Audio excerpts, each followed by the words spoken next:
जय हिंद दोस्तों, स्वागत है आपका हमारे YouTube channel GK and GS maker में। आज की हमारी क्लास भारतीय संविधान के वो महत्वपूर्ण प्रश्न से होंगे जो हर बार किसी न किसी एग्जाम में रिपीट किए जा रहे हैं। ये सारे के सारे क्वेश्चन हर बार किसी न किसी एग्जाम में रिपीट किए गए हैं, तो ये सारे क्वेश्चन बहुत इंपॉर्टेंट साबित होने वाले हैं। तो सारे क्वेश्चनों को अच्छे से पढ़ने के लिए प्लीज़ हमारी वीडियो को शुरू से अंत तक देखिएगा। तो चलिए वीडियो शुरू करते हैं। वीडियो शुरू करने से पहले हमारे चैनल को प्लीज़ लाइक, सब्सक्राइब, शेयर और कमेंट करना ना भूलिए। तो चलिए वीडियो शुरू करते हैं क्वेश्चन नंबर 1 से। संविधान निर्माण में कितने दिन का समय लगा? तो संविधान बनने में जो समय लगा वो कितने दिन का लगा? तो इसका राइट आंसर क्या होगा?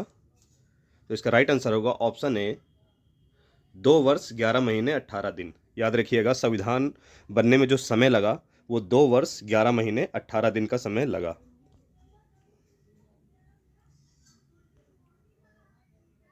संविधान सभा में प्रारूप समिति के अध्यक्ष कौन थे?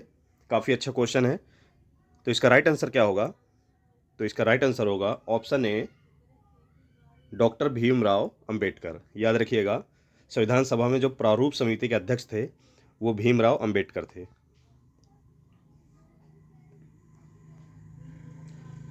संविधान सभा का गठन किस मिशन योजना के अनुसार हुआ था? तो इसका राइट आंसर क्या होगा? इसका राइट आंसर होगा ऑप्शन ए, कैबिनेट मिशन। याद रखिएगा, कैबिनेट मिशन के द्वारा संविधान सभा का गठन किया गया। संविधान सभा ने राष्ट्रीय ध्वज को कब अपनाया? जो हमारा राष्ट्रीय ध्वज है उसे संविधान सभा ने कब अपनाया? ये क्वेश्चन काफ़ी बार एग्जामों में देखा गया है। तो इसका राइट आंसर क्या होगा? तो इसका राइट आंसर होगा ऑप्शन सी, 22 जुलाई 1947। याद रखिएगा, 22 जुलाई 1947 को राष्ट्रीय ध्वज को अपनाया गया। संविधान सभा ने राष्ट्रीय गान को कब अपनाया? काफ़ी अच्छा क्वेश्चन है ये भी। तो संविधान सभा ने जो राष्ट्रीय गान को अपनाया वो कब अपनाया? तो इसका राइट आंसर क्या होगा? तो इसका राइट आंसर होगा ऑप्शन सी, 24 जनवरी 1950। याद रखिएगा, 24 जनवरी 1950 को संविधान सभा ने राष्ट्रगान को अपनाया। संविधान सभा ने राष्ट्रगीत को कब अपनाया? तो इसका राइट आंसर क्या होगा? तो इसका राइट आंसर होगा ऑप्शन बी, 24 जनवरी 1950। तो याद रखिएगा, राष्ट्रगीत और राष्ट्रगान इन दोनों को 24 जनवरी 1950 को ही अपनाया गया था।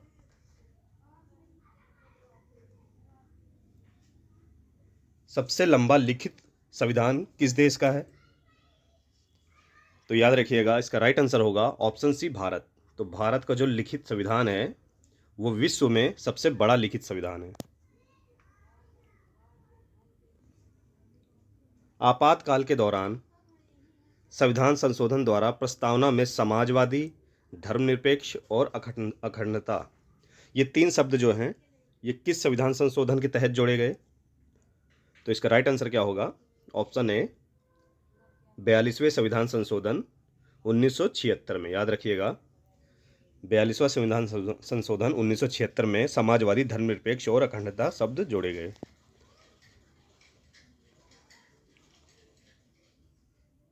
बयालीसवें संविधान संशोधन 1976 को किस और नाम से जाना जाता है? काफ़ी अच्छा क्वेश्चन है। तो याद रखिएगा, 42वें संविधान संशोधन को मिनी संविधान, ऑप्शन ए, मिनी संविधान नाम से भी जाना जाता है। मिनी संविधान या छोटा संविधान के नाम से इसे जाना जाता है।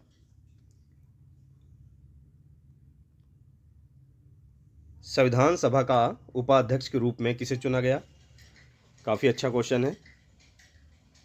तो इसका राइट आंसर क्या होगा? Option C, H.C. मुखर्जी। याद रखिएगा, जो उपाध्यक्ष के रूप में चुने गए वो H.C. मुखर्जी चुने गए। और यहीं आपसे पूछ ले कि अध्यक्ष के रूप में किसे चुना गया? तो इसका राइट आंसर क्या होगा? Option B, Rajendra Prasad.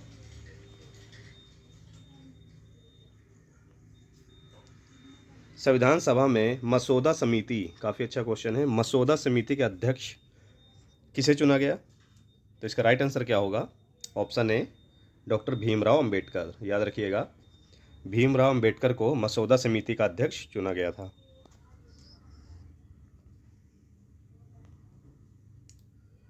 भारत में प्रथम आम चुनाव कब आयोजित किए गए? काफ़ी अच्छा क्वेश्चन है। तो इसका राइट आंसर क्या होगा? इसका राइट आंसर होगा ऑप्शन सी 1952। याद रखिएगा 1952 को भारत में प्रथम आम चुनाव का आयोजित किया गया।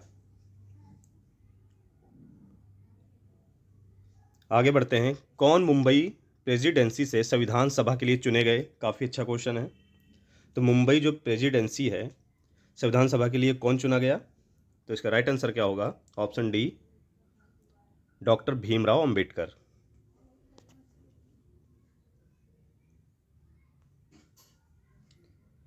भारतीय संविधान का अभिभावक, याद रखिएगा अभिभावक कौन है?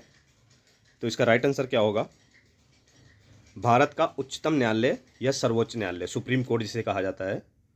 ऑप्शन सी भारत का उच्चतम न्यायालय भारतीय संविधान का अभिभावक कहा जाता है।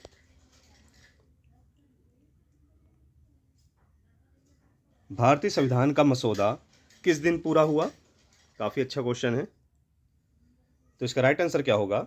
26 नवंबर 1949। याद रखिएगा 26 नवंबर 1949 को भारतीय संविधान का मसौदा तैयार हुआ।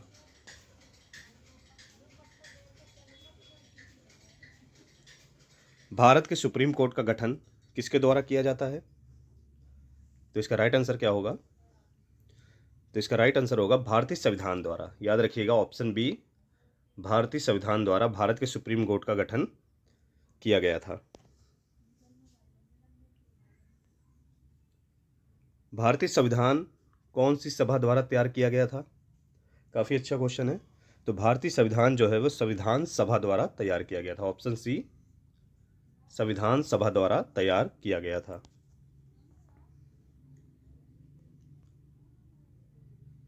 संविधान सभा के लिए संवैधानिक सलाहकार कौन था? काफ़ी अच्छा क्वेश्चन है, ये बहुत बार एग्जामों में देखा गया है। तो इसका राइट आंसर क्या होगा? जो संवैधानिक सलाहकार थे संविधान सभा के वो कौन थे? तो B N Rao. Option D B N Rao. याद रखिएगा बी एन राव जो थे संविधान सभा के संवैधानिक सलाहकार थे। आगे बढ़ते हैं। सर्वोच्च न्यायालय के न्यायाधीशों को किसके द्वारा हटाया जाता है? जो सर्वोच्च न्यायालय के हाई कोर्ट और सुप्रीम कोर्ट के जो जज होते हैं तो उनको किसके द्वारा हटाया जाता है? तो इसका राइट आंसर क्या होगा? ऑप्शन डी संसद द्वारा। याद रखिएगा संसद द्वारा।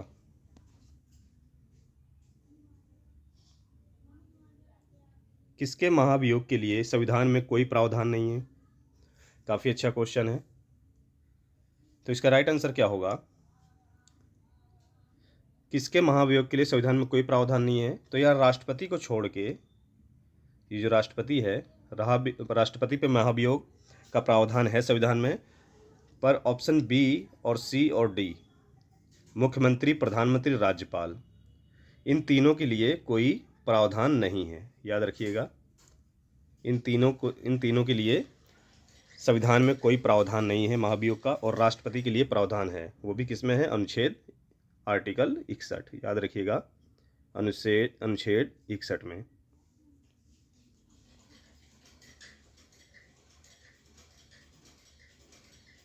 संविधान सभा का स्थायी सदस्य किसे चुना गया? काफ़ी अच्छा क्वेश्चन है।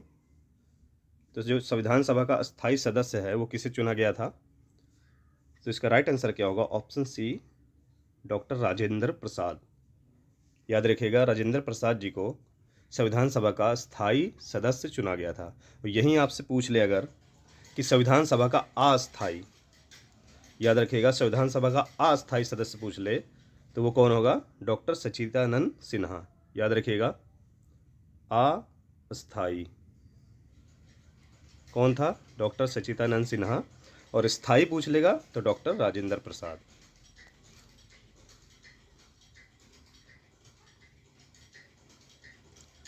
मूल संविधान में कितने अनुच्छेद थे? तो मूल संविधान में ऑप्शन सी 395 अनुच्छेद थे। याद रखिएगा 395 अनुच्छेद थे। और वर्तमान समय में कितने हैं? वर्तमान समय में भी 395 ही अनुच्छेद हैं, 25 भाग और 12 अनुसूचियां। याद रखिएगा 25 भाग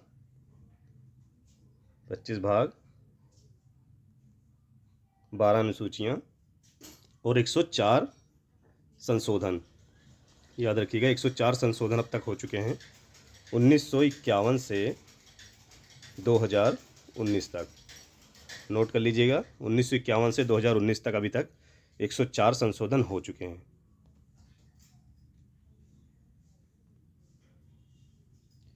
जब संविधान लागू हुआ था उसमें कितनी अनुसूचियां थी? तो जब संविधान लागू हुआ था उसमें कितनी अनुसूची थी? तो इसका राइट आंसर क्या होगा? Option D 8। याद रखिएगा जब संविधान हमारा लागू हुआ था तब उसमें 8 अनुसूचियां थी। और वर्तमान समय में कितनी अनुसूचियां हैं? तो इसका राइट आंसर क्या होगा? 12। याद रखिएगा वर्तमान में 12। वर्तमान समय में 12 हैं और जब संविधान लागू हुआ था मूल संविधान में 8 अनुसूचियां थी।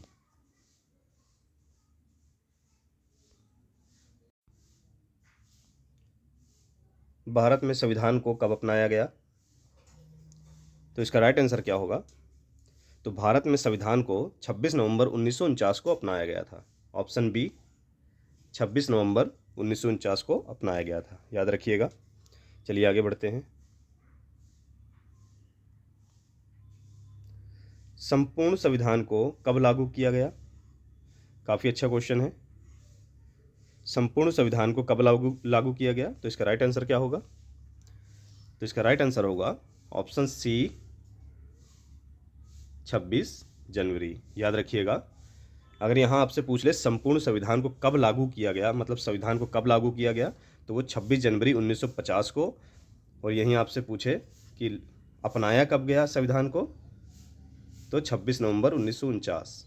दोनों क्वेश्चन अलग अलग हैं।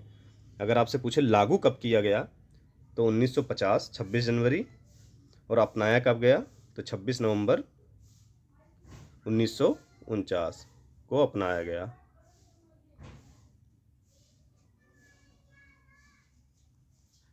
याद रखिएगा। तो यहाँ पे हमारे टॉप 25 इंपॉर्टेंट संविधान से क्वेश्चन समाप्त होते हैं। वीडियो आपको कैसी लगी प्लीज़ कमेंट बॉक्स में अपना फीडबैक ज़रूर दीजिए। और हाँ, हमारे चैनल को लाइक और सब्सक्राइब करते रहिए ताकि हम हर बार एक नया और इम्पॉर्टेंट टॉपिक आप लोगों के सामने लाते रहें। तो चलिए फिर मिलते हैं नेक्स्ट वीडियो में इम्पॉर्टेंट टॉपिक के साथ।